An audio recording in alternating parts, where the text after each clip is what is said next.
Isang mapagpalang araw po sa inyong lahat. Ngayon po ay March 25, 2025, Martes, at ngayon ay dakilang kapistahan ng pagpapahayag ng magandang balita tungkol sa Panginoon.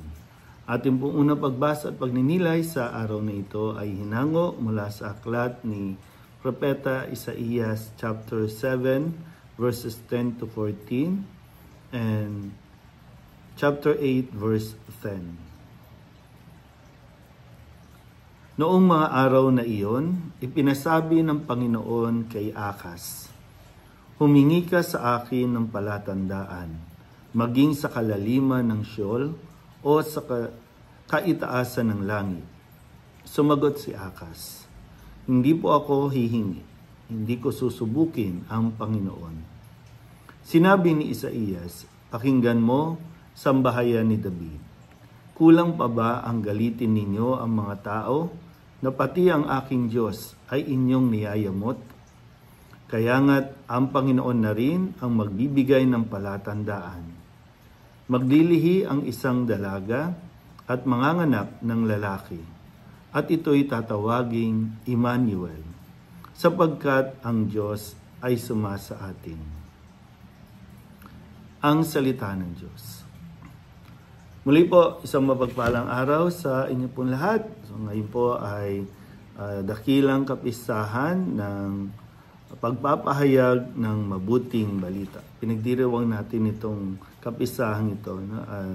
Tinatawag nga rin, no, na Solemnity of the Annunciation. Naririnig natin ito kapag tayo ay nagdarasal ng rosaryo, no? Unang misteryo ng tuwa o joyful mystery. At itong Annunciation ay nagaganap ayon sa bilang 9 na buwan bago ang kapistahan ng pagsilang ng ating Panginoong Jesucristo, December 25. So para sa mga nakakaalam po, no, ng paglilihi, no, sa mga kababaihan. So March 25, ang ika-9 na buwan ay December 25. So kaya po sumasakto ito at pag ito ay natatapat na Kwaresma, katulad po ng pagdiriwang ng kapistahan ni San Jose, asawa ni Maria, ito po ay nagbibigay daan, no? Kumbaga, nagkakaroon tayo ng pagbabago ng konti, no, sa liturhiya, nagkakaroon tayo ng gloria, nagkakaroon din ng paglalagay ng bulaklak, no, para mabigyan natin ng pagpaparangal ang pagdiriwang na ito. Kagaya nga, no, sa inyong maririnig at narinig sa unang pagbasa na mismo ang Panginoon ang magbibigay ng palatandaan bilang katuparan ng kanyang pangako ng kaligtasan, kung saan kanyang anak ay isisilang sa mundong ito para sa atin pong kaligtasan. At maganda na mapagnilayan natin sa puntong ito kung saan din ang mensaheng na ipinahayag sa unang pagbasa sa aklat ni Isaías ay matutupad sa katauhan ni Maria sa puntong ito, no, ng pagpapahayag ng anghel kay Maria. So maganda rin, no, napaanyaya sa atin lahat na maraming bagay sa buhay natin ang hindi natin lubusang naiintindihan o mga pangyayari sa buhay natin. Bagamat, no, may sarili tayong plano, pero mayroon din plano ang Diyos. Ang plano ng Diyos ang kailangan nating sundan.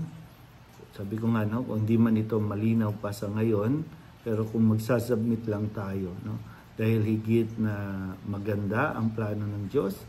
Kadalasan ang plano natin, pang personal lang natin, no, para sa ating sarili. Pero ang plano ng Diyos ay kabahagi niyan, hindi lang sarili, kundi yung mas malawak pa. Dito, no, sa planong ito ng Diyos kay Maria, buong sanlibutan ang, kumbaga, nakasalalay sa kanyang pakikisa, sa kanyang pagtanggap, no, sa balitang ito na ipinahayag sa kanya. Hindi ito magiging madali para kay Maria, pero dahil nga sa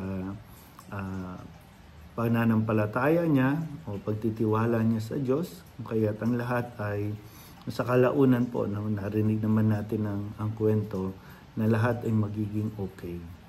Kaya nga sa panahon ding ito, no, ng pagdiriwang natin ng Jubilee Year, no, may pag-asa. Minsan akala natin nawawala ang pag-asa, pero kung patuloy lang tayong maninindigan at mananampalataya sa Diyos, may pag-asa. Kailangan lang natin kumapit sa pag-asa na isang araw makikita natin, no, na kaya pala ganito ang nangyayari sa atin ngayon dahil meron din tinuturo sa atin at mas maganda po ang inihahanda ng Diyos para sa ating lahat. Kaya nawa sa tulong ng Mahal na Birhen, mas maging bukas nawa tayo sa plano ng Diyos. Mas magtiwala tayo sa Diyos. Muli po, isang mapagpalang araw sa inyo pong lahat.